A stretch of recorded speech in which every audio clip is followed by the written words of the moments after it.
Sa oras na ito, sa hindi pag-abala, ay nais kong basahin ang mga verses. At di lamang po isang verse ang ating babasahin. Babasa tayo ng, I think, mga 5 verses ito by the grace of God. So from the book of Matthew chapter 6, verse 3 and verse 4.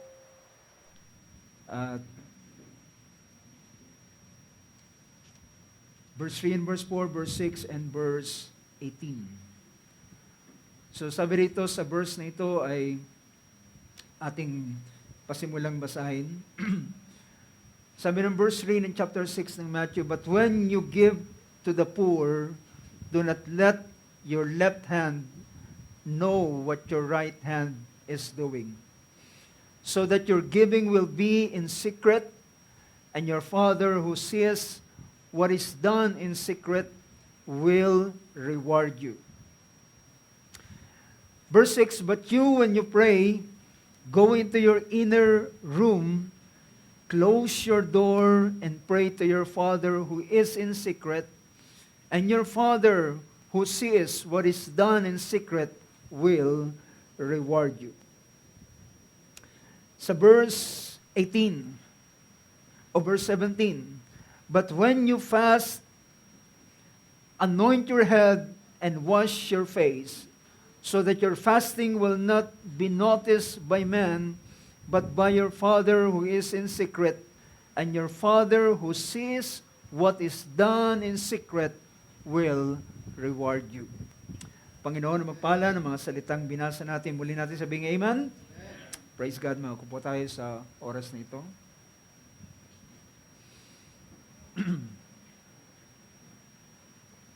Pwede pa kita.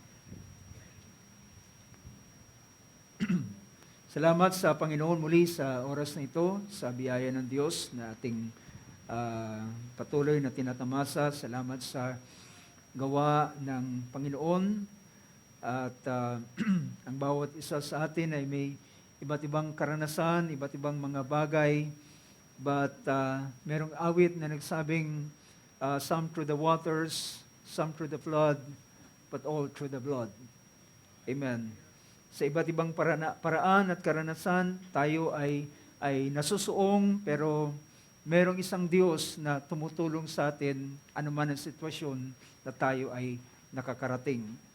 Praise God. Purihin ang Diyos. Salamat sa ang mga bagay na yan. At salamat din sa mga salita ng Panginoon na ating napakinggan. At ito ay nagtuturo sa atin to have Christ-like nature. Magkaroon tayo ng divine nature na kagaya ng ating Panginoon. And it is not impossible, it is possible. Can you say amen to that? Hindi ito imposible, mga kapatid. Ito'y posible. You know what? Dahilan tayo ay merong Espiritu ni Kristo. Dahilan ang Espiritu ni Kristo ang siyang gumagawa ng ganitong bagay. Ang Espiritu ni Kristo ang siyang meron ng ganong nature. Ang nature na yun ay ang ginawa ng ating Panginoon during the time na siya ay nakapako sa krus at kanyang sinabi at siya'y sumigaw, "Father, forgive them, for they know not what they're doing." So sabi ng ating Panginoon, sabi niya, patawarin mo sila sapagkat di nila nalalaman ang kanilang ginagawa. And it is not only Christ who did that or say that, but even when nang si Esteban ay nasa point of death, nasa panahon na siya ay malalagutan ng hininga, bago niya hugutin ang kanyang huling hininga, habang siya'y binabato ng mga taong nagagalit sa kanya dahilan hindi nila mapasubalian ang karunungan ni Stephen sa kanyang pangangaral ng mga salita ng Diyos, ay nagalit sa kanya at siya'y nilagyan ng false witnesses at siya ay kinondemn para siya'y mamatay at binato hanggang sa siya ay mamatay. So bago siya mamatay, siya ay tumingala sa langit, nagkaroon siya ng pangitain, nakita niya si Jesus na nakatayo At kanyang sinabi, Panginoon, ipagpatawad mo ang kanilang kasalanan. Huwag mo ibilang ito sa kanila. So, hindi lamang si Kristo ang gumawa nito. Kahit man ang isang disipulo at lingkod ng Diyos ay nagawa ito, not because sa kanyang napakainam na kabaitan, kundi dahilan sa Espiritu ni Kristo na naroon sa kanya. In fact, sabi ng Book of Acts, si Stephen ay filled with the Holy Spirit. Siya ay puspos ng Espiritu. Now, sa oras na ito ay, bago tayo pumunta sa ating paksang pag-uusapan, ay gusto ko lang remind ang bawat isa sa atin, ito na po yung ating last Sunday bago ang darating na joint fellowship sa next Sunday, sa December 22. At ito'y gaganapin sa Taytay Rizal. So, ilan po sa atin na hindi pa nakapag fill up nung ating form na ginawa ng ating kapatid Sister Sandra, ay magawa nyo lamang pong check ang inyong, sa tapat ng inyong pangalan, kung anong petsa kayo makakadalo, dahil ito po'y ating magiging reference sa lahat ng fellowship na ating gagawin o paroroonan. So from December 22 and then December 23, 24 and 25, dahilan yung mga churches ay kailangan po nila ng bilang. Kahapon ay naka-receive ako ng message from Bulacan at humingi sila ng update o bilang ng bawat dadalo sa gawain at pati na rin ang mga sasakyan. So, pag katapos po ng araw na ito, ay pwede kong ipasa na sa kanila yung bilang ng mga dadalo. So, wag po natin kalimutan na isama rin sa prayer ang mga sumusunod na mga gawain ng Diyos ang siyang magpala sa araw na yon. So, hindi lamang ito ating pagpunta sa isang lugar at pag-spend ng panahon, kundi maasa tayo na ang Diyos ay merong blessing na ibibigay sa bawat isa sa atin. Praise God. Now, sa oras na ito ay nais kong pumaroon tayo sa salita ng ating Panginoon. At ang kaisipan na gusto kong bigyan ng pansin at talakayin sa umagang ito ay may kinalaman sa the reward of things done in secret. Ang gantimpala ng mga bagay na ginawa sa lihim. So the reward of things done in secret. Well, maraming bagay na masabi natin tayong lahat ay meron tayong mga personal na buhay.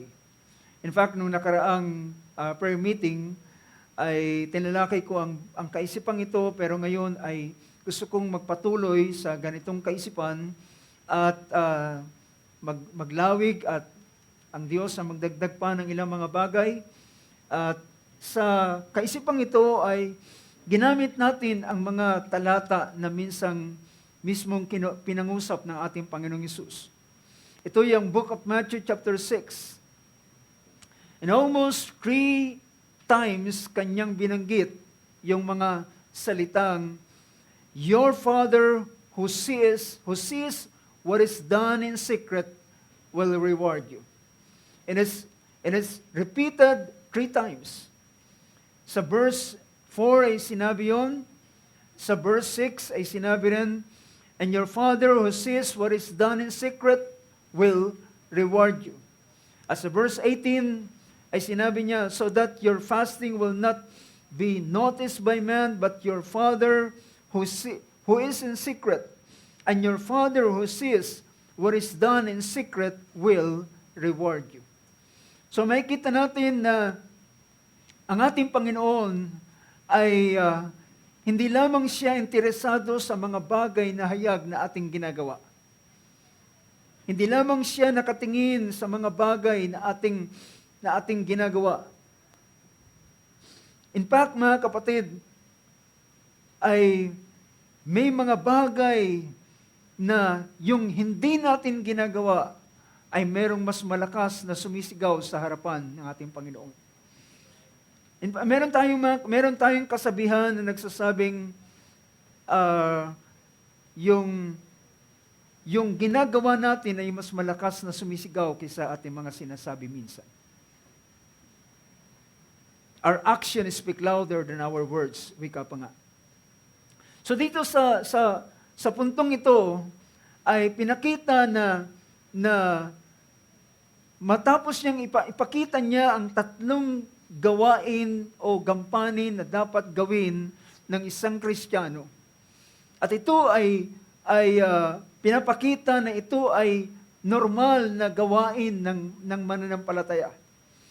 Dahilan, ang sinasabi ng chapter 6, pinakita rito, when you give. Hindi nakasulat yung verse 3 ng chapter 6 ng Matthew ay nagsabi roon, hindi nakalagay doon, if you give. Diba? Ang nakasulat diyan is, when you give. So, ibig sabihin, it is natural na gawain ng mga mananampalataya, mga Kristiyano ang magbigay, ang magkaloob. Okay, say amen to that. But when you give, do not, when you give to the poor, ito'y may kinalaman sa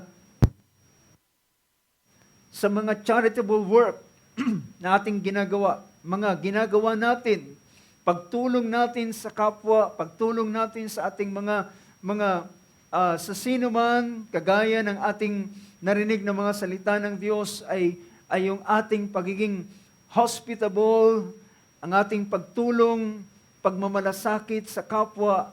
Lahat ng ito ay ginagawa natin na hindi na natin ito binabandera, hindi natin ito inilalagay, pinapublish sa kung saan, kundi ito ay dapat nating gawin, dapat itong gawin, pero ang sabi ng ating Panginoon, ang utos ng ating Panginoon, sabi niya, but when you give to the poor, do not let your left hand know what your right hand is doing. It seems napaka-imposible na hindi malaman ng kanan yung ginagawa ng kaliwa. But it is an idiomatic expression, isang pangungusap na pinapakita na ang bagay na iyong ginagawa ay hindi dapat malaman ng marami.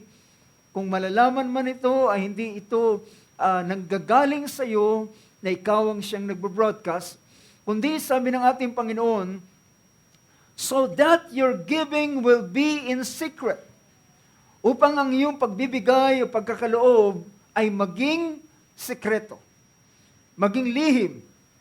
Sabi niya, and your Father who sees what is done in secret. And your Father, at ang ating Ama na nasa langit na nakakakita ng mga bagay na lihim, siyang nakakakita ng lahat ng mga bagay. Hindi mo na, minsan may mga taong nagsasabi, pagkatapos silang gumawa ng mabuti sa isang tao, sabi niya, yung taong yan walang utang na loob. Wala siyang utang na loob kasi ginawang ko siya ng ganito, hindi man lamang napasalamat sa akin.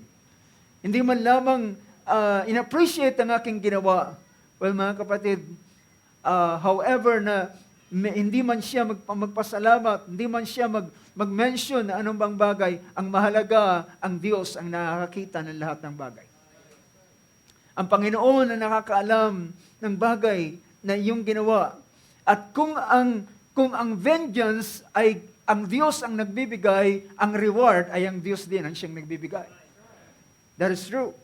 So, upang ang inyong pagbibigay, sabi niya, dahil ang pinakita niya sa pangusap na ito, kapag ang isang tao ay magbibigay at magkakaloob at he will sound a trumpet sa unahan niya at sasabihin niya ang ganitong mga bagay, well, ang tawag sa kanya ay hypocrites. Ito ay mapagpaimbabaw na gawain. So pinakita niya, verse 2, so when you give to the poor, Do not sound the trumpet before you as the hypocrites do in the synagogues and in the streets, so that they may be honored by men. So ang purpose ng ilang mga tao ay para sila ay parangalan, para sila ay kilalanin, para sila ay ilagay ang kanilang makilala ng tao. Ang taong ito ay napakamatulungin. Gumawa siya ng ganitong bagay. At ibinobroadcast at pinapakita sa buong madla ang ganitong bagay. Pero alam niyo, sabi ng ating Panginoon sa verse na ito, truly I say to you, they have their reward in full. Sabi niya, katotohanan sinasabi ko sa inyo, tinanggap na nila ang sa kanila'y ganti ng kabuuan. Ibig sabihin, wala na silang dapat asahan pa. Hindi na sila dapat umasa pa ng gantimpala dahil tinanggap na nila ang kanilang gantimpala. Ngunit pinakita ng ating Panginoon, gawin mo ito sa lihim upang ang Diyos na nakakita ng mga bagay sa lihim ang siyang magbibigay ng gantimpala sa iyo. Sa isang version pa nga ng King James Version, He will reward you openly. Ang ginawa mo sa lihim ay ito ay gagawin naman ng Panginoon na mahayag, makikilala, makikita. So, ang verse 6 ay pinakita niya naman sa isang bahagi ng pangalawang gawain ng isang mananampalataya o isang Kristiyano, isang anak ng Diyos, ay yung verse 6 na sabi niya, but when you pray, not if you pray, but when you pray. Kung sa iyong pananalangin ay pumasok ka sa iyong silid at manalangin ka sa iyong Ama na nasa lihim, at ang iyong Ama na nasa lihim ay gagantimpalaan ka niya ng hayagan. Sabi ng verse na yan. But your Father who sees what is done in secret will reward you. So kahit man sa tinatawag na ating mga pananalangin. So, nung nakaraang prayer meeting ay binigyan ng pansin, pinahayag ko ang isang kaisipan na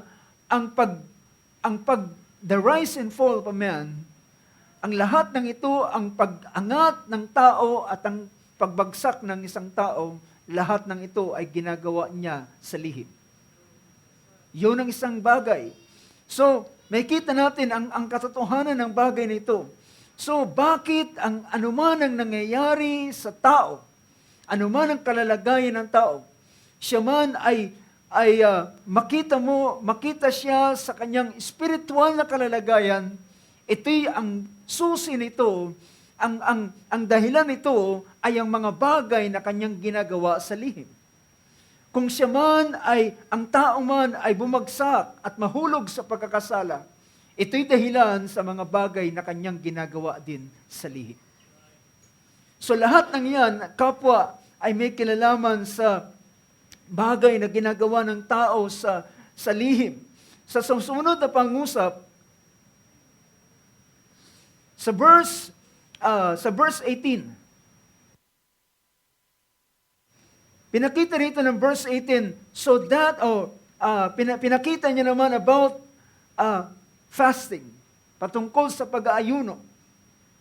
Sabi niya, ang ilan sa mga nag-aayuno, mga hypocrites, ay kanilang dinidisfigure yung kanilang mukha, nagpapakita sila na hinang-hina o ano pa man, at upang makita ng tao na ang taong ito ay nag-aayuno.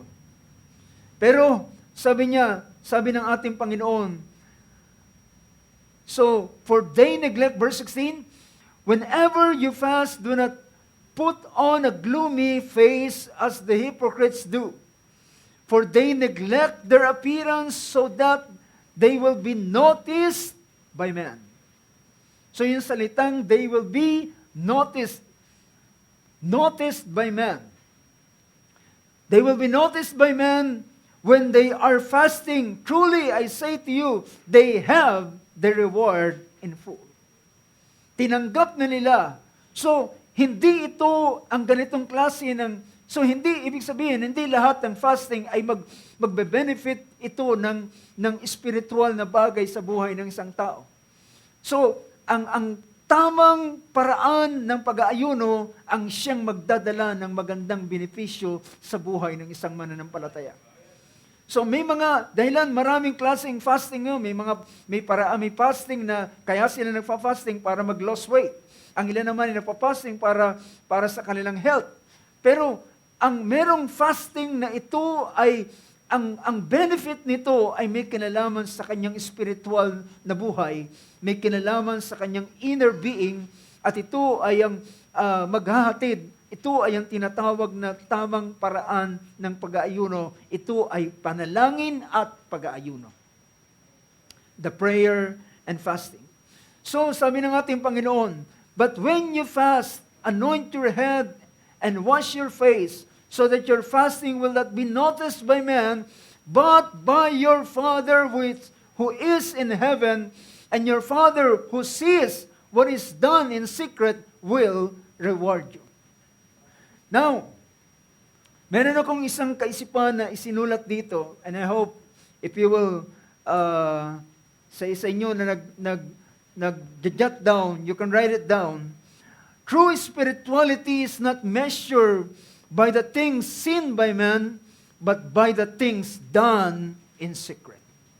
Ulitin ko, true spirituality is not measured by the things seen by man, but by the things done in secret.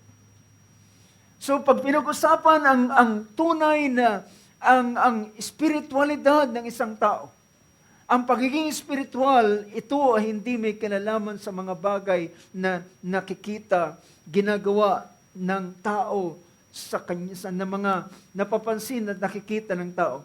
Pansinin ninyo ang ilang mga bagay bago tayo pumunta sa ilang bahagi ng paksang ito. Now, mga kapatid, merong dalawang bahagi.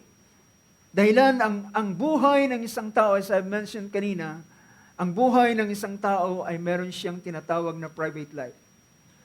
Ang private life na yan ay tayo ang merong control, tayong may kapasyahan. Ano ang ating ginagawa sa ating mga private life? But ganun pa man, sabi ng banal na kasulatan, walang bagay na lihim na hindi mahayag. Walang bagay na lihim na hindi mahayag. Whatever you are doing in secret, lahat ng ito ay makikita at mahayag. Kung ito ay ginagawa mo na may kilalaman sa iyong spiritual na buhay, eventually ito ay makikita na magre-reflect sa iyong buhay spiritual. Kapag ang isang tao ay gumagawa ng isang bagay na ayon sa laman, yan ang sinabi ni Paul sa Galatians chapter 6, anuman ang tinatanim ng tao ay kanyang aanihin. Ang taong nagtatanim sa laman ay aani sa laman ng kasiraan. Ang taong nagtatanim sa espiritu ay aani sa espiritu ng buhay na walang hanggan.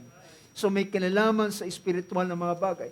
Now, tingnan natin ang ganitong bagay. So, by saying that, makikita natin na ganito ganito ang kalalagayan ng isang tao. So, ang ating Panginoon ay nangusap siya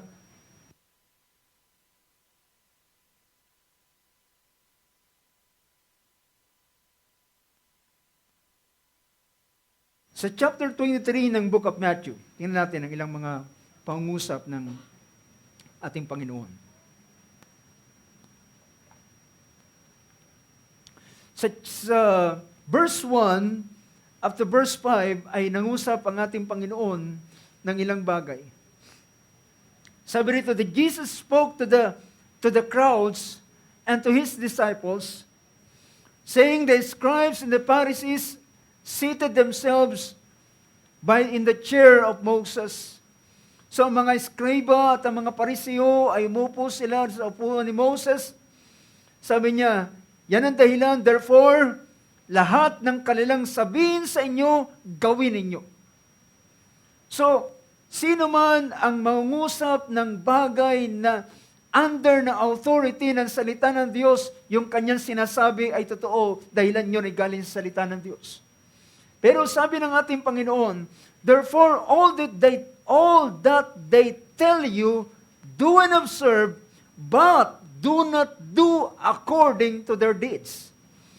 Gawin ninyo yung sinasabi nila as long na wika ng ating Panginoon, ng mga Pariseo, ay nangungusap sila ng mga salita ng Diyos. They are sitting in the seat of Moses, in the chair of Moses, at sila ay nagko-quote ng mga laws, ilang mga bagay, and as long na ito ay kinokot nila out of the scripture, sabi niya, gawin ninyo kung anong sinasabi nila. Pero wag niyong gayahin ang kanilang mga ginagawa. Sapagkat sabi niya, but do not, he is speaking about the scribes and Pharisees, na sabi niya, but do not do according to their deeds, for they say things and do not do them. Sila'y nagsasalita, mga Pharisees ay nagsasalita ng maraming mga bagay. In fact, nagsabi pa ng sumunod na talata, naglalagay sila ng mabibigat na burden sa tao, inaatang nila sa tao, pero sila mismo ay hindi gumagawa ng kanilang sinasabi. Hindi nga nila ginagalaw yung kanilang daliri para gawin yung mga bagay na yun. At sabi niya, verse 5, sabi rito ng verse 5, but they do all their deeds to be noticed by men.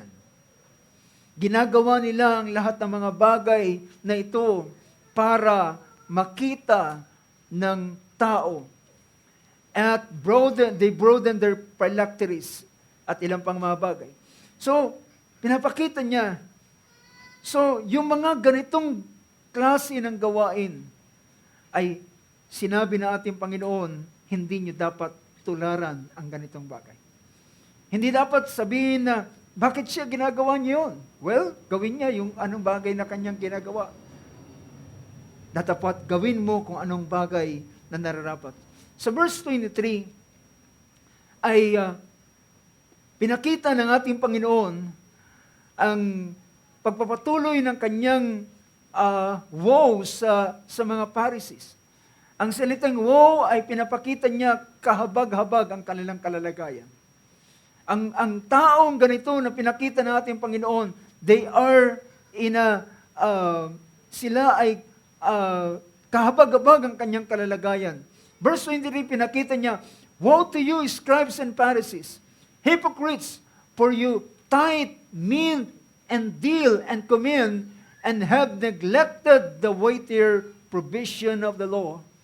Sabi niya, ginagawa nila ang mga bagay na ito, ang pag-iikapo ng maliliit na mga buto, at ngunit pinababayaan nila ang malalaking bagay na sinasabi ng kautusan. So, sabi niya, pinababayaan nila they have neglected the weightier provisions of the law. Pinababayaan nila yung malalaking mga bagay na sinasabi ng kautusan na alin yun? Justice, mercy, and faithfulness. Justice, mercy, and faithfulness. Na kung ang tao ay gagawin niya yung justice, mercy, and faithfulness, gagawin niya pati yung mga bagay na iba. Di ba? Ang ilan ay sasabi ng ating Panginoon, nakatuon sila masyado sa tinatawag na pagbibigay na ikasampung bahagi, yung maliliit na mga butil ay binibilang nila at kinukunan nila ng ikasampung bahagi. Pero nakalimutan nila ang malaking bagay ng kautusan na ito ay justice, mercy, and faithfulness. But these are things you would have done without neglecting the others. Dapat niyong gawin yung mga bagay na ito, pero hindi niyo dapat pabayaan ang ibang bagay. At kung gagawin ng tao, ang sabi nga kanina, ang justice, ang mercy, ang faithfulness, pati yung ilang bagay ay kasama niyang magagawa dito. So, ito ay pagpapakita ng ating Panginoon sa ilang mga bagay na pinahayag niya. So, ang buhay ng mga mananampalataya, ang buhay na pinakilala ng ating Panginoon, ay hindi ito panlabas lamang na klase ng buhay. Bagkus, in fact, ang sabi pa nga ng ating Panginoon sa mga sunod na pangungusap sa verse 24, inaccused niya, or rather, pinahayag niya na ang mga Pharisees and Sadducees, they are blind guides. Sila yung mga bulag na taga-akay na ang ginagawa nila, sinasala nila ang lamok pero nilulunok ang kamilya. Sinasala nila yung maliliit na mga bagay pero yung malalaking bagay ay pinapalagpas nila. Sabi ng verse 25, "Woe to you, scribes and Pharisees, hypocrites! For you clean the outside of the cup, of the dish, but inside they are full of robbery and self-indulgence." So, sabi niya, sa aba ninyo, mga Pariseo, mga mapagpaimbabaw, inyong nililinis ang labas ng tasa, ang labas ng saro, ang labas ng pinggan, datapot sa loob ay puno ng panlulupig at ng katakawan. So pinakita niya na ang panlabas na bagay ay masyado nilang, alam nyo, ang mga Pariseo, kapag napadaiti ang kanilang mahabang damit doon sa nicho, ay sila ay kinikilala nila na marumi ang kanilang mga sarili. Minsan ang ating Panginoon kasama ng mga alagad ay kumain na hindi naghugas ng kamay. Sabi nila, bakit ang iyong mga alagad at bakit kayo ay kumakain na hindi naghuhugas ng kamay?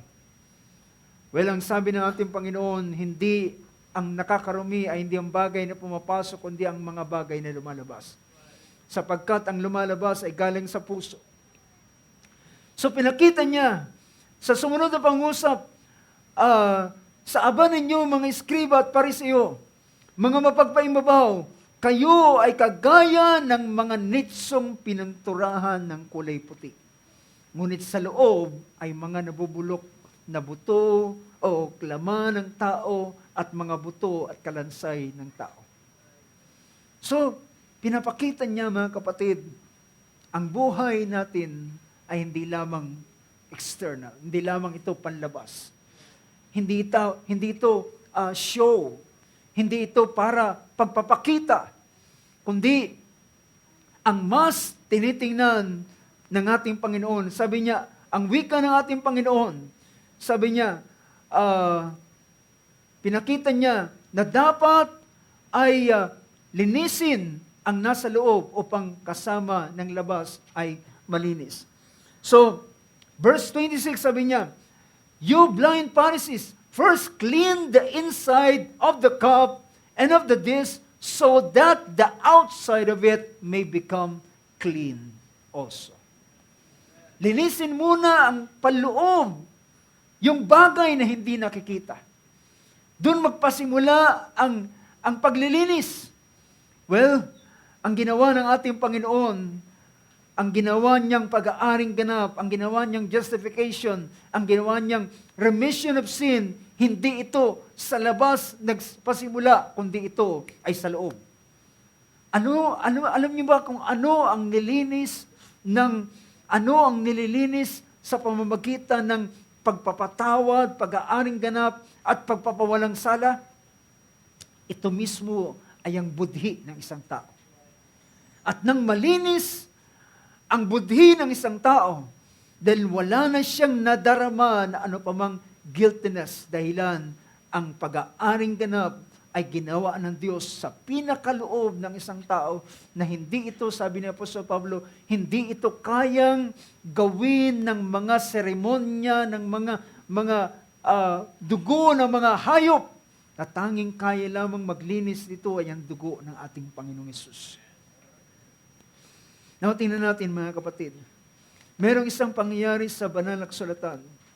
So, nakikita natin, ang buhay Kristiyano, ang buhay natin bilang isang mananampalataya, ay hindi ito Hindi ito nakadepende sa araw. Hindi ito araw ng linggo, hindi ito araw ng Huwebes, hindi ito araw ng, o kaya kapag merong nakikitang kapatiran, ay mag-aayos ka ng iyong sarili. Kapag merong nakakarinig kapag ikaw ay nagsasalita, ay magbabago ka ng tono ng iyong salita kapag merong nakakarinig na Kristiyano sa iyo. Well, kahit anuman ang kalalagayan, ikaw ay yung practice mo, ikaw man ay nag-iisa, ay ganun pa rin ang iyong ginagawa kahit merong mga taong nakakarinig sa iyo dahilan ito ang naging normal na iyong paraan ng pamumuhay. Merong isang pangyayari sa buhay ng bayan ng Israel. At ito ay very popular. Dahilan, isang panahon, ang Israel ay lumusob sa Jericho at naging napakamatagumpay na kanilang pakikipagbaka. Nagkaroon sila ng matagumpay na pakikipagbaka. Well, ang dahilan ay ang buong Israel ay sumunod ayon sa instruction ng Diyos. Dahilan sa instruction ng Diyos ay sabi niya, once a day, iikot kayo sa Jericho, sa siyudad ng Jericho. At uwi kayo sa inyong tahanan. Pangalawang araw, ganun uli ang inyong gagawin. Pangatlo, pang-apat, pang-lima hanggang pang-anim na araw. Ngunit sa ikapitong araw, ngunit habang sila ay umiikot doon sa Jericho, lahat sila ay hindi nagsasalita. Lahat sila ay tahimik lamang na umiikot. So lahat sila ay nasa isang pagsunod at pagtupad ng bawat instruction na sinabi ng Diyos sa pamamagitan ng Joshua.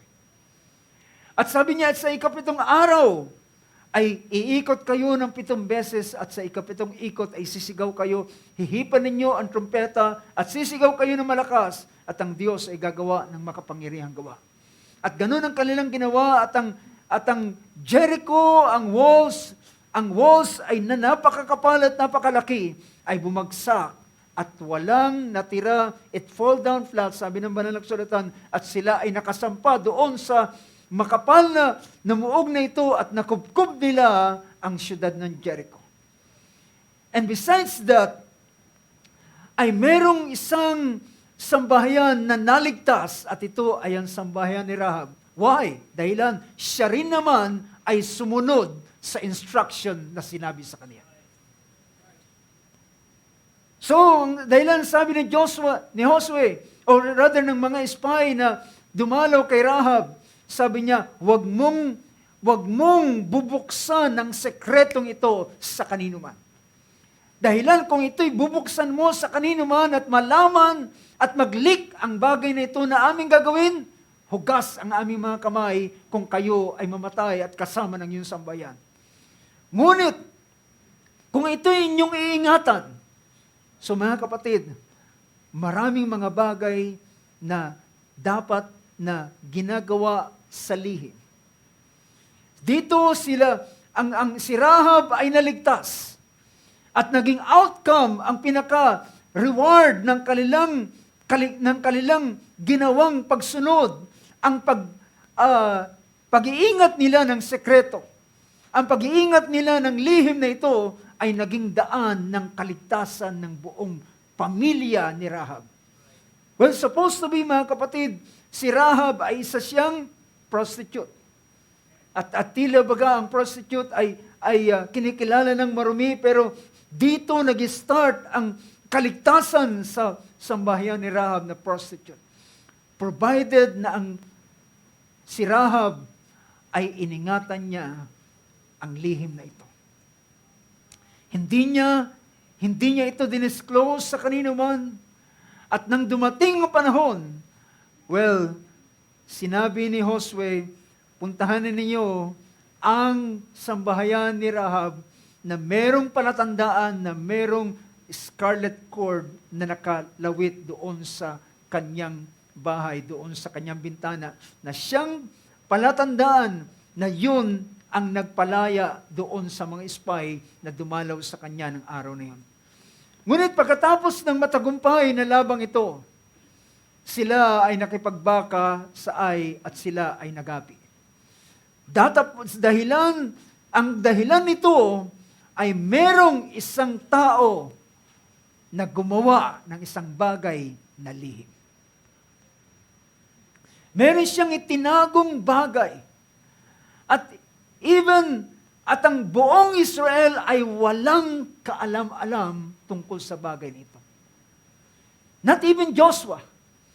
Kahit si Josue, hindi niya alam at nang makita niya na ang pagkagapi ng 36 souls o 36 soldiers na namatay sa labanan ay kinalungkot at kinalumbay ni Josue. Sabi niya, Panginoon, siya'y dumapa at sinabi niya, Panginoon, sabi mo, walang taong makakatayo sa aming harapan. Ano't kami ay nalagasan ng 36 na kawal. Bakit nangyari ang ganitong bagay? Ang Diyos ay nagsabi sa kanya, sabi niya, bumangon ka, Josue, merong kasalanan sa gitna ng Israel. May kasalanan sa gitna ng Israel. At hindi alam ni Josue ang bagay nito. Not even Joshua knows, hindi niya alam ang bagay na yan. At hindi niya rin dinisclose kagad kay Josue ang bagay na yun. Sabi niya, iharap mo ang buong lahat ng tribo ng Israel. Ang 12 tribes ay humarap sa akin kinabukasan. At ang tribo na aking mapipili ay mag-step forward at pwede nang umalis ang natirang tribo. At ganun ang ginawa. Lahat ng tribo ay humarap.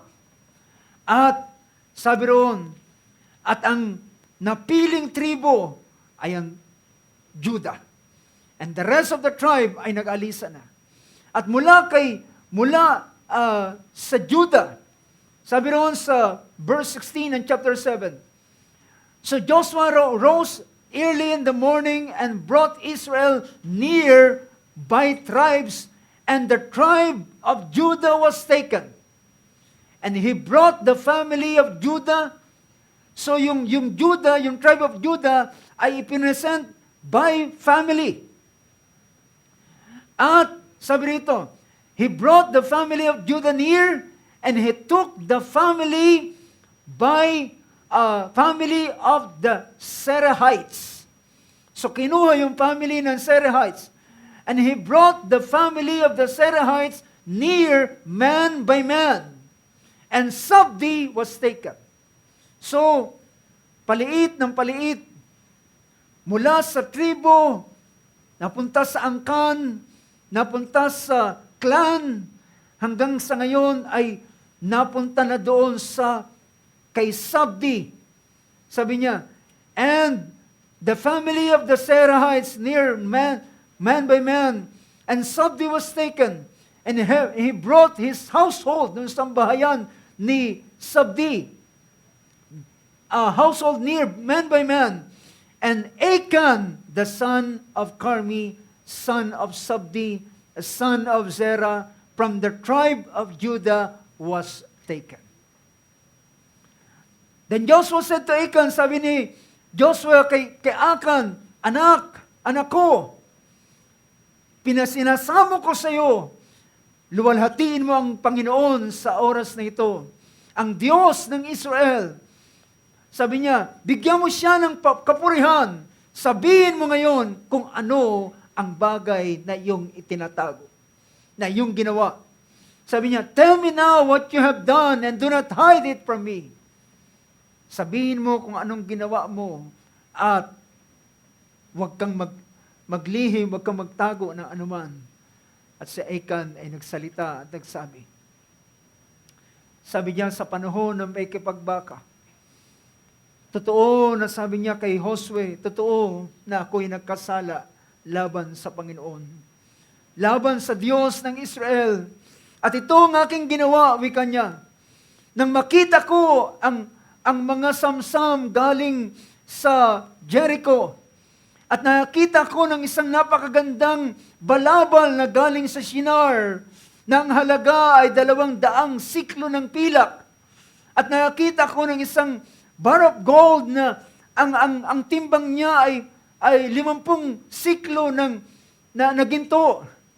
Sabi niya, aking kinuha ito at ito, excuse me, at ito ay aking itinago doon sa aking tolda, and behold, they are concealed in the earth inside my tent with the silver underneath it. At ang ginawa ni Josue, pinapuntahan niya ang tent ni Achan. And exactly kung anong sinabi ni Achan, yun ang kanilang nakita. Nakita nila ang balabal, nakita nila ang bar of gold, nakita nila na ito'y nakatago doon sa pinaka-ilalim ng tolda na tinakpan ng carpet.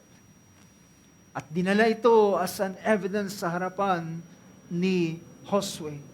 And brothers and sisters, nakikita natin ang naging dahilan ng kahatulan sa buhay ni Josue, or rather sa buhay ni Achan, ay ang bagay na kanyang ginawa sa lihim. Naintindihan natin mga kapatid, ang mga bagay na ginagawa natin sa lihim ay siyang eventually, hindi kailan naman ito makukonceal. Hindi ito mananatiling nakatago. Sapagkat, sabi ng verse 22, so Joshua sent messengers, and they ran to the tent, and behold, it was concealed in his tent with a silver underneath it. Nakita nila na ito ay nakatago sa ilalim doon, kinonceal niya. Well, nang kunin ito ni Achan, marahil tumingin siya sa kaliwa at sa kanan, walang nakakakita. Kanyang kinuha ang balabal, tinupi ng maayos, kinuha ang setro, kinuha ang bar of gold, at kanyang itinago, at siya'y naglakad na parang walang nangyari. At lahat ay walang nakakaalam. At marahil, di natin alam kung kahit ang kanyang pamilya ay kanyang pinagtaguan din sa ganitong bagay. At pakiramdam ni Achan ay lahat ng bagay matagumpay, malinis ang pagkakagawa. But nagulat siya nang matalo ang Israel sa napakaliit na syudad na ang mga tao dito ay mga impotent pa. At nang sila ay bumalik, then di niya alam kung anong nangyayari. But isang araw pinatawag na lamang ng Diyos ang buong angkan ng Israel. Well, niisip na Achan lahat ng bagay ay maayos. Lahat ng bagay ay lihim. Walang nakakalam. And even mga kapatid, ang ginawa ni Josue ay hindi niya in-announce sa Israel. Ang kanyang pagdadalamhati ay pinakita niya sa Diyos. Do you get my point, mga kapatid? Hindi niya ito binodcast sa kanino man. Hindi niya ito sinabi kung kanino. Bakit ganitong nangyari sa atin? Bakit ganitong nangyari? Di ba sabi ng Panginoon ganito? Instead of saying this sa mga tao, sinabi niya ito sa harapan ng Diyos. He do it in secret with God. At nang siya ay magsabi, well, mga kapatid, ang Diyos na kanyang pinuntahan sa lihim, ang Diyos ang nagpahayag din sa kanya ng lihim na bagay. Do you get my point? Nakita natin, ang Diyos na kanyang pinuntahan sa lihim at pinagbuksan ng ganitong bagay, quoting doon sa commission na binigay ng Panginoon sa kanya. Sabi niya, Panginoon, anong nangyari? Ano ang nangyari? At sabi ng Panginoon, may kasalanan sa kalagitnaan. At nagulat na lamang si Achan nang pinatawag ang buong bayan ng Israel. At marahil nang pinatawag ang Israel, hindi siya kinakabahan. Pero nang pinili ang Juda, nagpasimula siyang nag-isip. Nang pinili ang angkan, ang kanyang angkan, ang angkan ng kanyang mga magulang, ay nagpasimulang kinabahan na siya hanggang sa mapili siya mismo. Now mga kapatid, nakita natin sa bagay na ito, gaano kahalaga ang mga bagay na ginagawa ng tao sa lihim.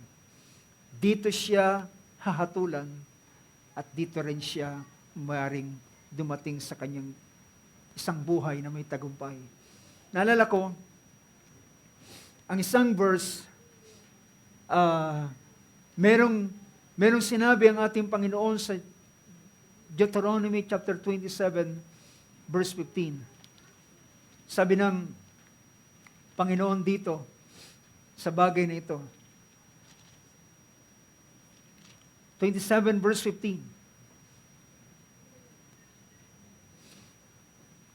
Sabi ng verse 15, "Cursed is the man who makes an idol or a molten image, an abomination to the Lord, the work of the hands of the craftsman, and set it up in secret." Sabi niya, sumpain ang tao na gumagawa ng inanyoang larawan. Inanyoan o binubo, bagay na karumaldumal sa Panginoon, na gawa ng mga kamay ng manggagawa at inilagay na sa dakong lihim, at ang buong bayan ay sasagot at magsasabi, siya nawa. So ito ay declaration na pagpapahayag ng Israel, at sinasabi ng Diyos, pinapahayag sa pamamagitan ni Moses ang mga salitang ito, at ang bayan ay sasagot ng Amen. Ibig sabihin, it is an agreement. So kung pinatay at hinatulan si Achan, walang sino man ang pwedeng sumigaw, that's unfair. Diba? Walang pwedeng sumigaw, that's unfair. Bakit? Meron ng agreement. Dahilan sumpain ang sino mang mag-iingat ng ganitong bagay. And perhaps doon mismo, bago nila lusubin ang Jericho, ay sinabi na ng Panginoon sa pamamagitan ng Josue, walang sino man nakukuha ng mga bagay na sinumpa. Kung gusto nyo kayong sumpain, huwag kayong hihipo ng mga bagay na naroon ng sumpa. Pero si Achan ay natukso at in secret ay ginawa niyang ganitong bagay. Pero ang hindi niya alam, kanyang hinawakan ang bagay na merong sumpa. At ang bagay na merong sumpa ay naghatid din sa kanya ng sumpa. Ang ilan, kapag titingnan natin ang human rights sa ating panahong ito, sisigaw sila, that's unfair. Hindi siya binigyan ng karapatang pantao. Well, pero mga kapatid, meron ng agreement. Meron ng agreement na inilagay ang Panginoon. So, sabi ng Ecclesiastes chapter 12, verse 14, tingnan natin ang verse na ito.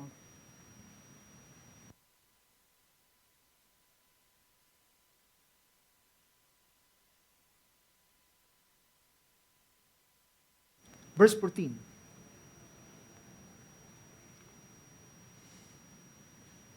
Sabi ng verse na yan, "For God will bring every act to judgment, everything which is hidden, whether it is good or evil." Tingnan natin sa Tagalog. "Sapagkat dadalhin ng Diyos ang bawat gawa sa kahatulan." Lahat ng klaseng gawa ay dadalhin ng Diyos sa kahatulan, pati ng bawat kubling bagay, mga bagay na natatago, maging ito'y mabuti o maging ito'y masama. So anumang bagay na gagawin ng tao na lihim sa lihim, lahat ng ito ay gagantihan sa kanya. At depende na lamang kung ano ang klase ng bagay na kanyang ginagawa sa lihim. At kung ang bagay na kanyang ginagawa sa lihim ay mabuti meron itong mabuting bagay na gantimpala na darating sa kanya. Now, mga kapatid, gusto kong tingnan ang isang lalaki na siya ay gumawa ng lahat ng bagay sa lihim. Ngunit ang lahat ng bagay na kanyang ginawa ay ayon sa instruction ng Panginoon na ibinigay sa kanya. Ang tinutukoy kong lalaki, mga kapatid, ay si Abraham.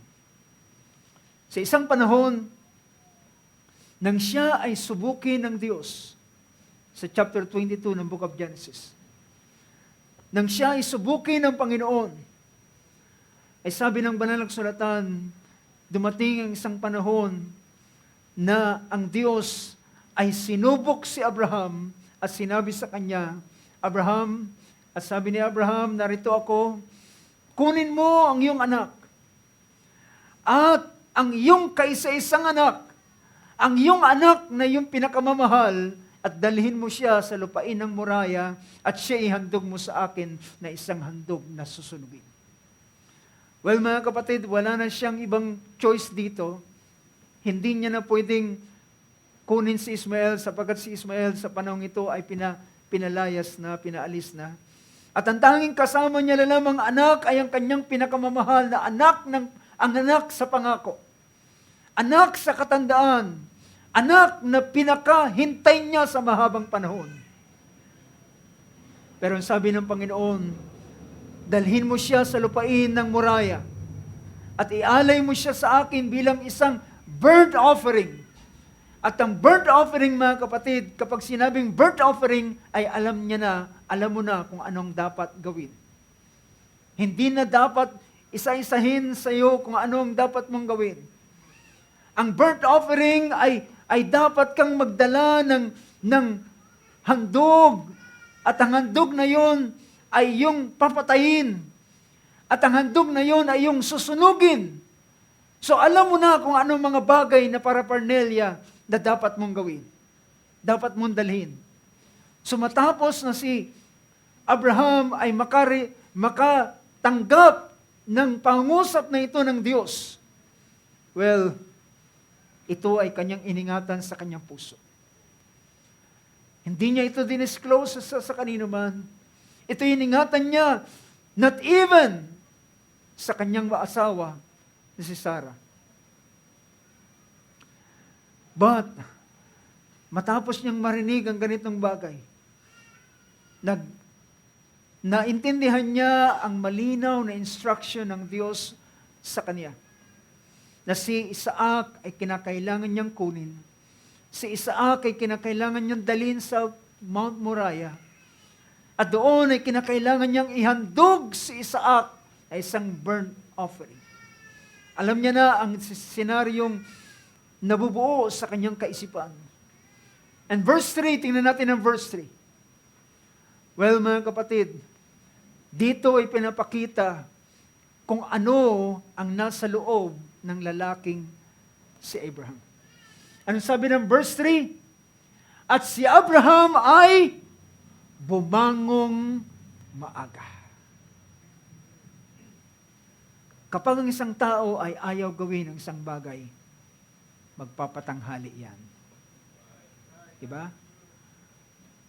Minsan may mga sinasama tayo sa gawain. Inaantay natin, anong oras na? Pagkatapos sabi sa, pasensya ka na, tinanghali ako ng gising.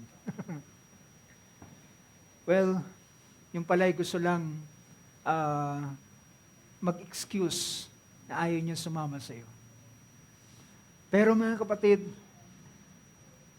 ito ay si Abraham, dahilan, alam niyo, sabi ng chapter 17 ng book of Genesis, ang sabi ng Panginoon kay Abraham nang siya ay siyam na taong gulang.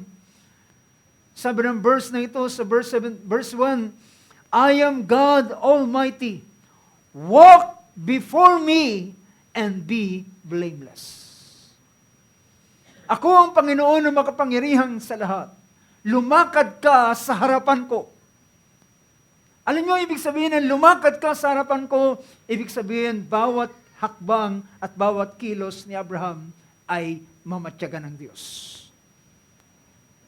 Bawat bagay na kanyang gagawin ay nais ng Panginoon na siya ay maging blameless. Anong sabi diyan? I am God Almighty. Walk before me. Lumakad ka sa harapan ko na isang sakdal.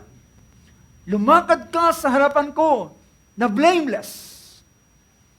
So, lahat ng paglakad ni Abraham ay alam ng Diyos from the very beginning hanggang sa mga kasalukuyang ito. Pero ngayon, ang required ng Panginoon, ang requirement ng Panginoon sa kanya, walk blameless. Walk blamelessly. Lumakad ka na isang sakdal. Ito isang requirement binigay ng Diyos. Dahilan upang kanyang patunayan ito ay agreement sa pagitan ng Diyos. At dito alam na natin ang mga bagay na nangyari, and that's the reason bakit si Isaac ay pinanganak. Pero sa bandang huli, ay ang Panginoon ay nagsabi sa kanya, dalhin mo ang iyong anak na isang gawing handog na susunugin. So Abraham rose early in the morning. Hindi siya nagpatanghali. Hindi siya nag-alibay na tinanghali ng gising. But, by the way, kahit man siya magluwat, ito ay 3 araw na paglalakbay. At 3 araw na journey. At ang 3 araw na yon ay sufisyenteng panahon para magbago ng isip at bumalik sa kanyang bahay. So, bumangon siya ng maaga. At anong kanyang ginawa? Inihanda ang mga donkey, mga asno. Dinanda ang mga donkey. Kumuha ng kanyang 2 sa kanyang alipin. Isinama niya ang 2 alipin. At kinuha niya rin si Isaac at isinama niya si Isaac. Dahilan si Isaac ang pinaka-importanting tao sa kanilang paglalakbay. Diba? So, anong saysay kung pumunta si Abraham sa Mount Moriah kung wala si Isaac? Pero, kung inihanda niya ang lahat ng mga bagay, walang nakakaalam sa bagay na kanyang gagawin. Basta ang sabi niya, sila ay maghahandog sa Diyos. Ang alam ng kanyang alipin ay maghahandog sila sa Diyos. Sasamba siya sa Diyos. Ang alam ng kanyang anak ay maghahandog sa Diyos. At alam ni Isaac na ang paghahandog sa Diyos, ang pagsamba sa Diyos ay merong handog na susunugin na dapat iaalay sa kanya. Isinama niya si Isaac at nagsibak siya ng kahoy. Alam niya ang kailangan. Nagsibak siya ng kahoy na ito mismo ang susunog doon sa katawan ng kanyang anak. Nagsibak siya ng kahoy. Alam niya na kinakailangan niya magdala ng patalim.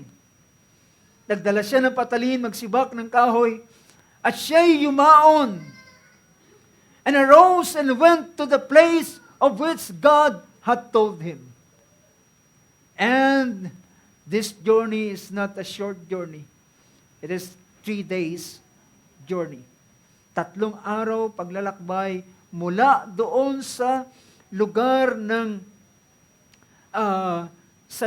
kanyang kinaroroonan, sa lugar ng Mamre.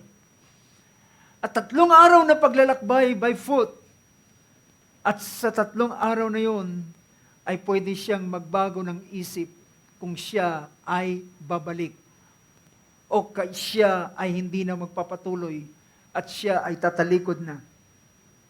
Pero siya ay nagpatuloy hanggang sa 3 araw nakarating siya sa lugar na yon.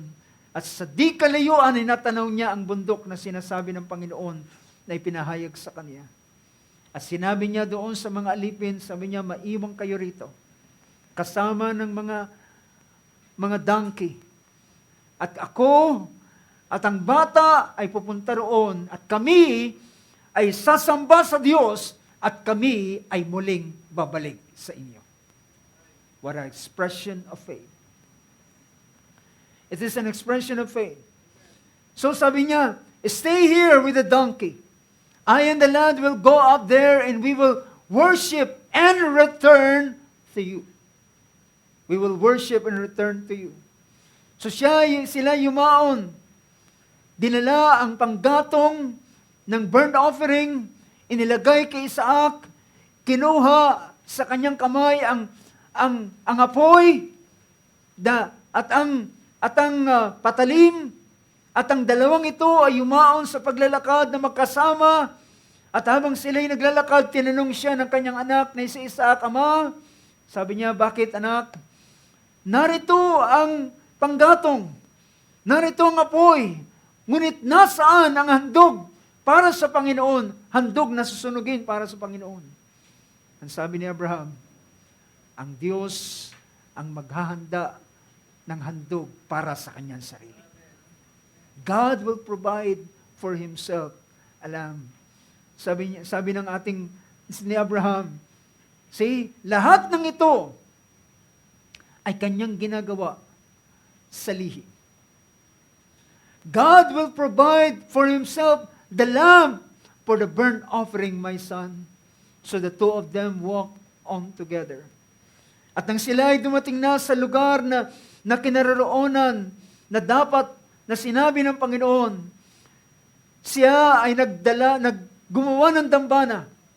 Katulong niya sa Isaac, naggawa ng dambana.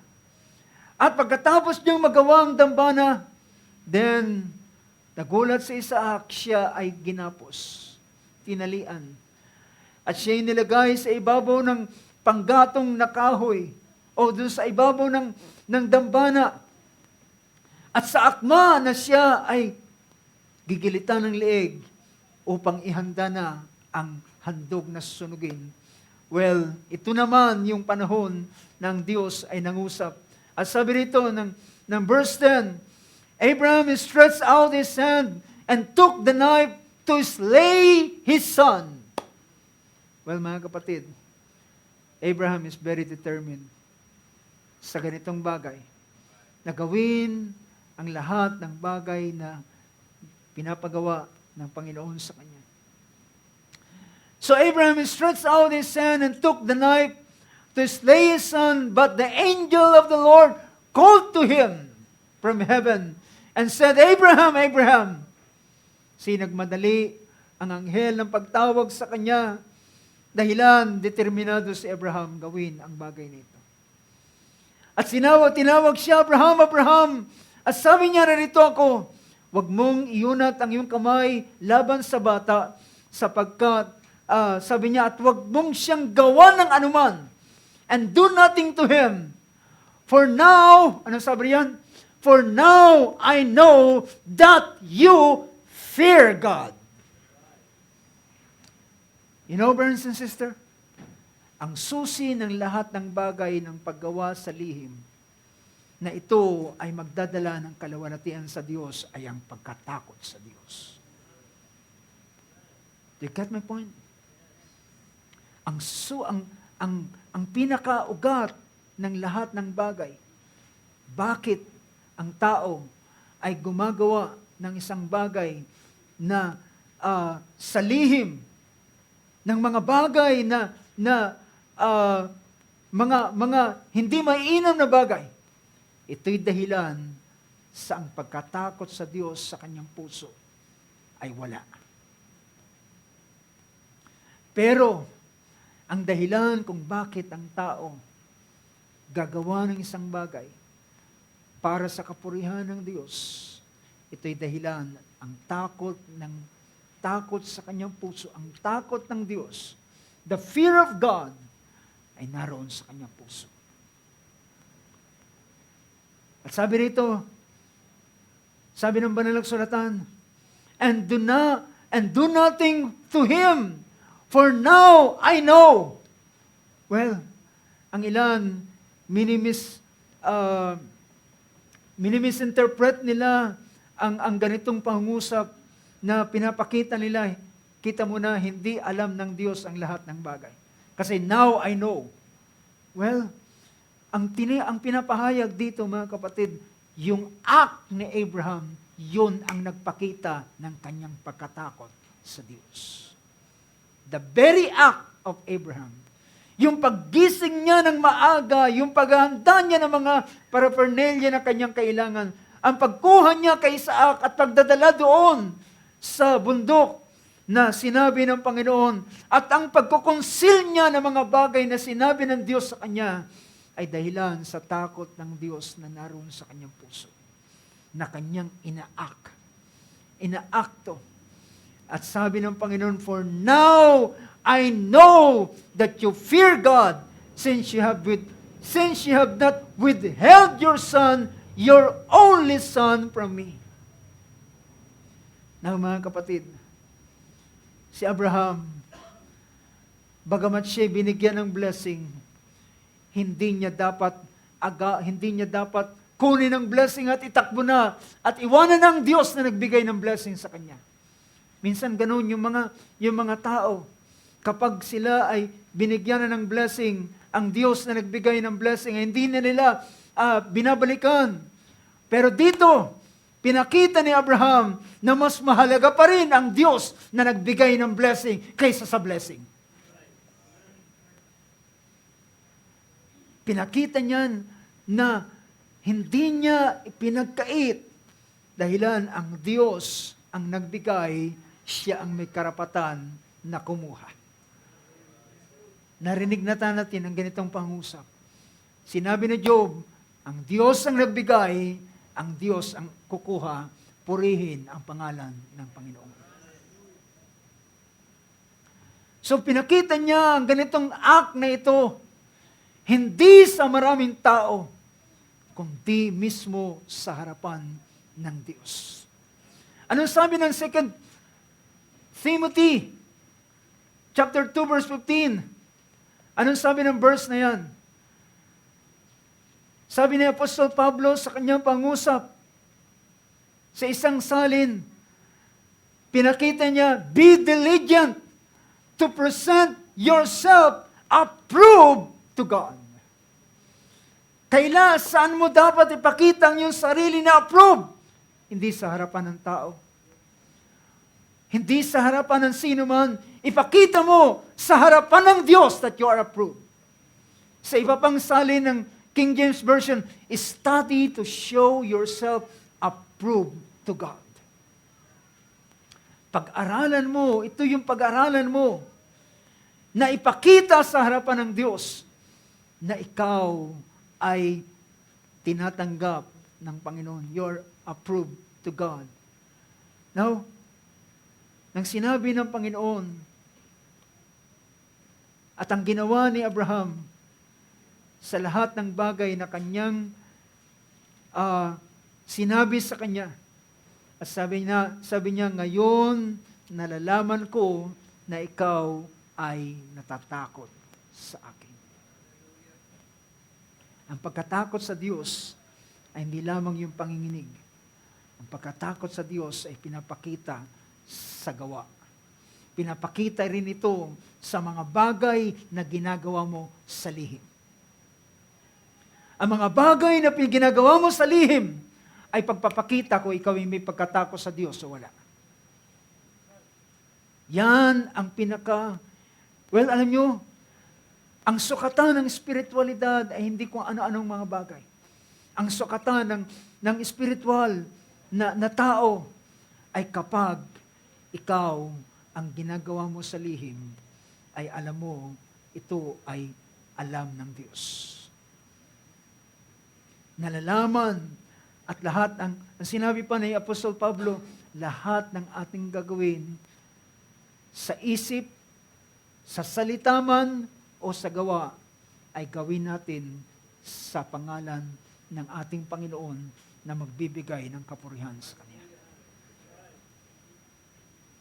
Well, I believe, brothers and sisters, it's about time sa uling maaraw nito na ating tingnan ano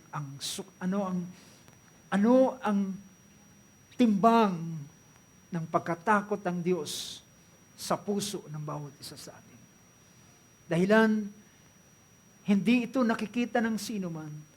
Pwede kang makita ng ilang mga tao sa iyong kalalagayan. Pero, hallelujah, hindi tayo interesado sa ganitong bagay. Well, kinakailangan nating magbigay na tayo ay ang tao at ang Diyos ay malugod, but first and foremost, ang pinakamahalaga na dapat unang malugod ay ang Diyos. Pangalawa ay ang tao. At kung ang Diyos ay yung napapaluguran, then, hallelujah, for sure, ikaw ay magiging kalugod-lugod din naman sa mga tao. So makikita natin ang ganitong bagay. Now, we don't have enough time, pero nakita natin ang susi ng lahat ng bagay, bakit ang tao ay makakagawa siya sa lihim na hindi na siya kinakailangang bantayan ng sinuman. Ito ay dahilan ng pagkatakot ng Diyos na nasa kanyang puso. Hindi mo na kinakailangan tumingin sa kaliwa, tumingin sa kanan. Wala si brother, wala si sister, wala ang kapatid, wala mga diakono. Pwede kong gawin ang bagay na ito. Well, ito'y pagpapakita lamang na walang takot ng Diyos sa iyong puso. But if the fear of God ay nariyan sa iyo, gagawin mo ang lahat ng bagay. O kaya naman, hindi mo gagawin ang bagay nito dahilan ikaw ay natatakot sa Kanya. Praise God. Now, sa ilang mga pangungusap bago ko magtatapos, ay pinakita rito. Ito ay sinasang-ayunan ng mga pangungusap ng Book of Psalms. Ang Book of Psalms chapter 25 ay nagpapakita ng ganitong bagay. Ano sabi rito? Psalms 25, verse 8.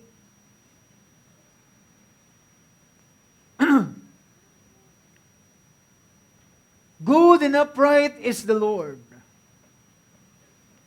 Good and upright is the Lord. Therefore, He instructs sinners in the way. Well, ang tinutukoy na sinner dito ay sila na mga nakakagawa ng pagkakasala. At sila ay ini-instruct ng Panginoon at sila ay nagsisisi. Verse 9, He leads the humble in justice, and He teaches the humble His way. See, yung pinapakita rito ay yung kalalagayan ng isang mapagpakumbaba. Ang mapagpakumbaba ay kanyang inaakay sa katwiran at tinuturuan niya sa kanyang daan. All the paths of the Lord are loving kindness and truth to those who keep His covenant and His testimonies. Ang lahat ng daan ng Panginoon ay pag-ibig at katotohanan sa kanila na mga nag-iingat ng kanyang tipan at patotoo. Yung pag-iingat ng tipan at patotoo, ito ay bagay na ginagawa ng tao sa lihim. Verse 11, For your name's sake, O Lord, pardon my iniquity.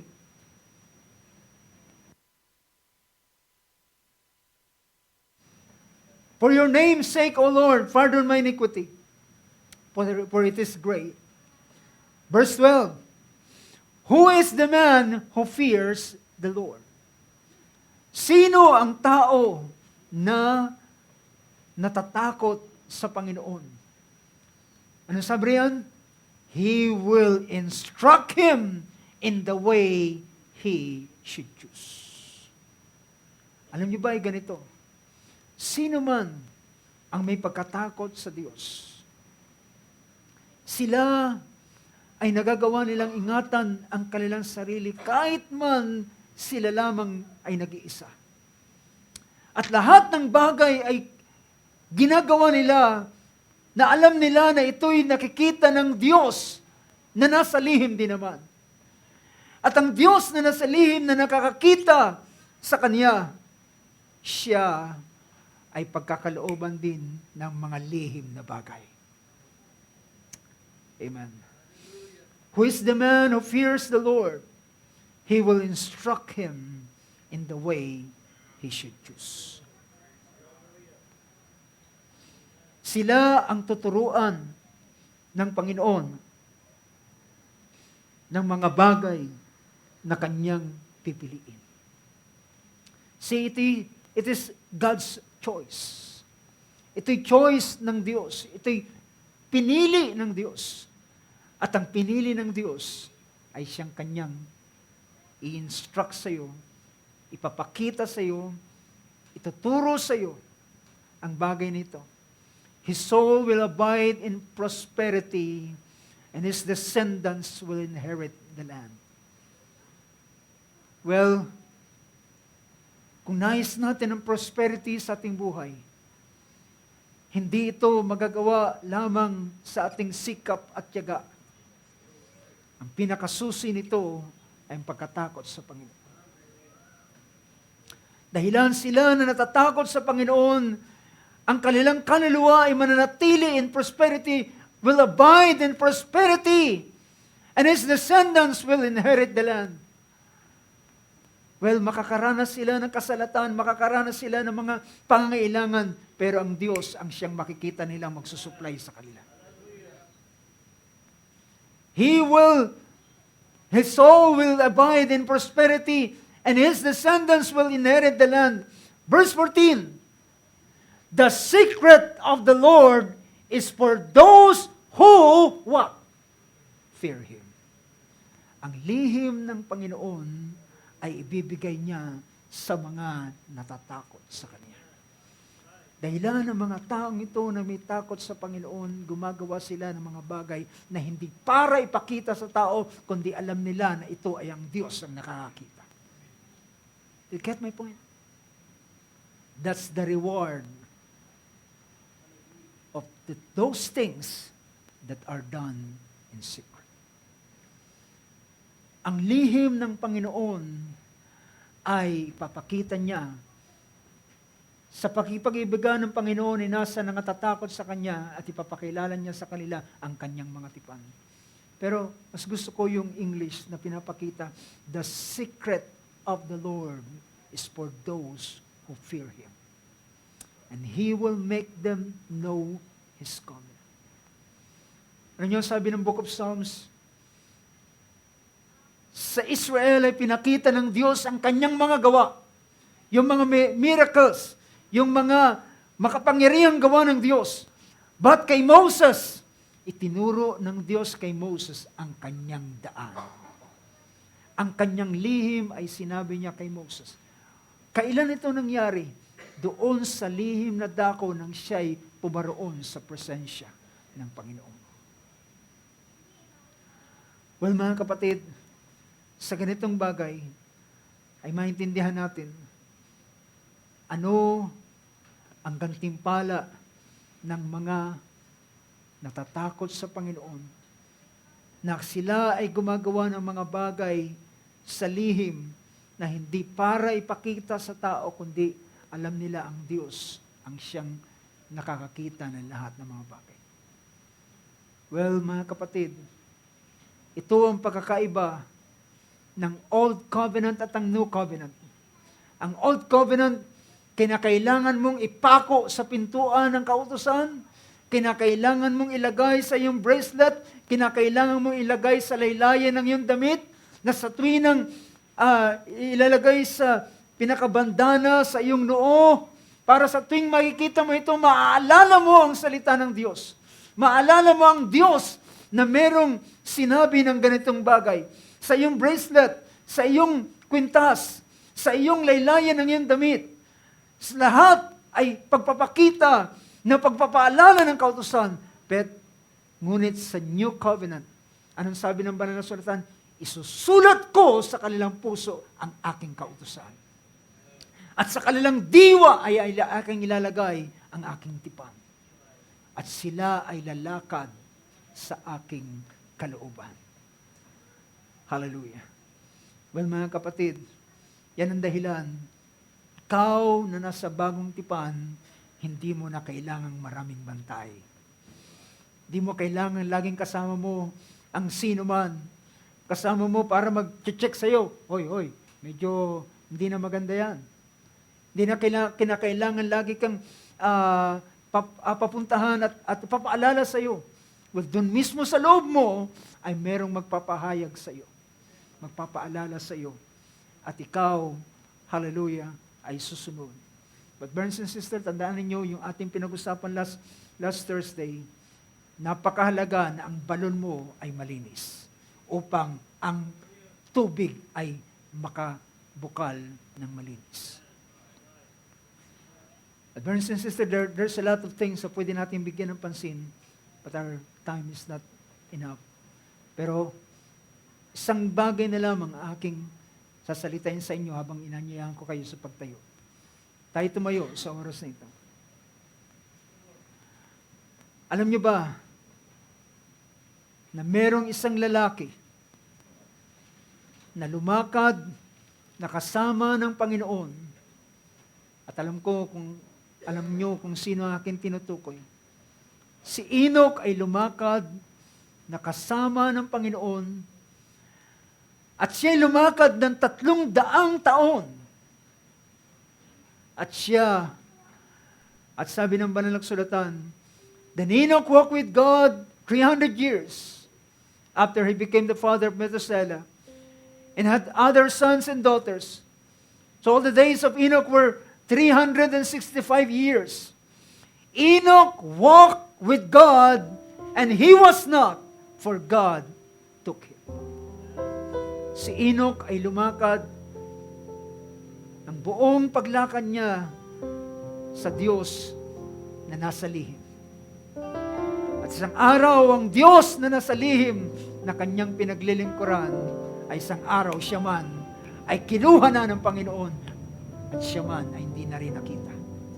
Siya ay tinago na ng Panginoon sa sekretong bagay.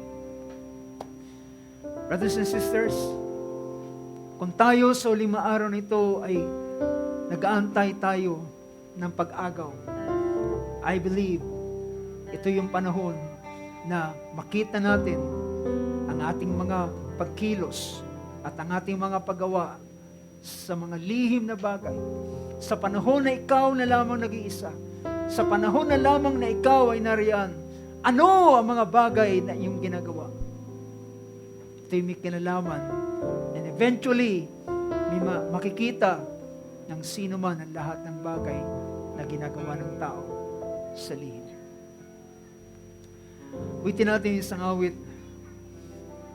Panginoon, narito ang puso kong bukas. Ba't ako maglilihim sa iyo? Batid mo ang lahat. Habang inaawit natin ang awit na ito ay ating dalhin ang ating mga sarili sa harapan ng Panginoon. Hallelujah. Hallelujah. Blessed be the name of Jesus. Ating yung ating maulo. Naniniwala ako mga kapatid, hindi ako nangungusap na nagsasabing ang bawat isa sa atin ay gumagawa ng kasalanan. Kundi, maaaring ang isang tao ay, ngunit merong isang bagay na napakalaga at ito ay ang pag-akay ng Panginoon sa buhay ng bawat isa. At ang Espiritu ng Diyos ang siyang magdedetermine ang isang bagay na sinabi ni Apostol Pablo. Lahat ng bagay ay matuwid, ngunit hindi lahat ng bagay ay nararapat. Maaaring may mga bagay na ginagawa natin na ito ay hindi kasalanan, ngunit ang bagay na yun, hindi man kasalanan, pero hindi nararapat. Ito ay ang mas mataas na uri ng pag-akay ng Panginoon, dahilan ikaw ay Kanyang gustong akayin tungo sa kasagdalan. Kagaya ng sinabi ng Panginoon kay Abraham, ngayon Abraham, lumakad ka sa harapan ko at ikaw ay magpakasakdal. Walk before me and be blameless. Lumakad ka sa harapan ko at makitaan ka na walang kapintasan. Makitaan ka na walang mansa, walang kulubot, walang anumang batik na bagay. At yan ay nirequire ng Panginoon kay Abraham.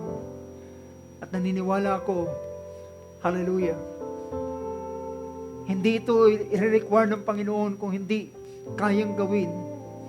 At pinatunayan, hallelujah, sa buhay ni Abraham, na kanyang ginawa ang ganitong bagay at ang Diyos ay nalugod sa kanya. Hallelujah. Blessed be the name of Jesus. Hallelujah. Tayo dumulog sa panalangin sa oras na ito. O Panginoong Diyos, Ikaw ang Panginoon na nakakaalam ng lahat ng bagay. Sa panahon ng aming pag-iisa, sa panahon na kami ay nagsasolo, Lord God, sa aming buhay, Panginoon, may mga gawi kaming ginagawa. May mga practices kaming ginagawa. Lahat ng yan ay nalalaman mo, Panginoon. Whether ito ay nagbibigay ng kapurihan at kaluguran sa iyo, o ito'y hindi nagbibigay ng kapurihan at kaluguran sa iyo. Lord, ito ay i-determine mismo ng pagkatakot sa puso ng bawat isa na iyong mga anak. O Lord God, nalalaman mo, Panginoon, ng iyong mga anak, o Diyos, sa mga panahon ng kanilang pag-iisa, sila ay dumudulog sa iyo, nananalangin, tumatawag sa iyo sa salihim na dako. Hindi nalalaman ng sino man, pero ikaw ay kanilang tinatawagan. May mga panahon, hallelujah, nagugugol sila ng panahon, hallelujah, sa kanilang buhay. Binabasa ang iyong mga salita, tinitingnan ang iyong mga pangako, at kanilang hinahawakan ang mga salitang ito sa lihim na dako na hindi nakakaalam ang sino man. At Lord God, ikaw ang nakakakilala sa bawat isa ng mga lalaki at babae na nag-iingat ng ganitong bagay, na ginagawa nila ito sa lihim na hindi pinapakita sa kanino man. Ngunit Lord God, ikaw rin na nakakita, Panginoon, sa bawat mga gawi at gawa ng iyong mga anak, o Diyos, na ito ay pag-aaksaya ng panahon. Paggugugol ng mga sandali sa walang kabuluhang bagay. Ikaw ang nakita ng lahat. At ito, Diyos, ay, hallelujah, kami ay umaanin din naman ng ganitong mga bagay. Ngunit Diyos, iyong pinakita sa iyong mga salita, anuman ang aming tanim, ay aming aanihin. Ito may salaman, kami aani sa laman ng kasiraan, kahinaan, kamatayan. Hallelujah, ngunit kung kami magtatanim sa Espiritu, ay aani kami sa Espiritu ng buhay. Hallelujah. O Lord God, sa oras na ito, Ikaw ang Diyos na nakakaalam sa buhay ng bawat isa, lalaki at babae, na tumatawag sa iyo, Panginoon, na nagbubukas ng kanilang puso at damdamin sa iyo at pagkatao sa iyo. Hallelujah, Panginoon, mula sa kaisipan ng bawat isa sa amin, mga kaisipan na aming iniisip, mga salita na aming sinasalita, mga gawi na aming ginagawa, mga habit, Lord, na aming ginagawa. Sa uling mga araw nito ay Ikaw ang nakakaalam ng lahat ng mga bagay. At dalangin namin sa uling araw nito, give us courage, Lord, and give us enough strength, O God.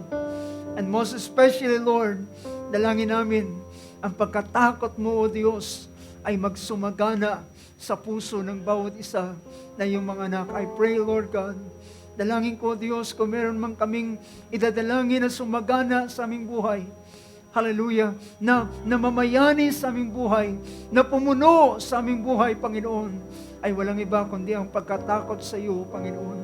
Lord, hallelujah, dalangin ko ang pagkatakot sa puso ng bawat isa, na yung mga anak ay lumago, mamayani sa huling mga araw nito, na sa kabila na walang sino mang nakakakita sa amin, ay kami ay gagawa ng nakalulugod na bagay sa iyo, mga bagay na kapurihan sa iyong pangalan, mga bagay na ikaluluwalhati mo, Panginoon Diyos, at di bagay, hallelujah, praise God, na ikapapahiya ng iyong pangalan, dakilang Diyos. O Lord God, hallelujah, nakita namin, Panginoon, ang dalawang anyo ng buhay ni David.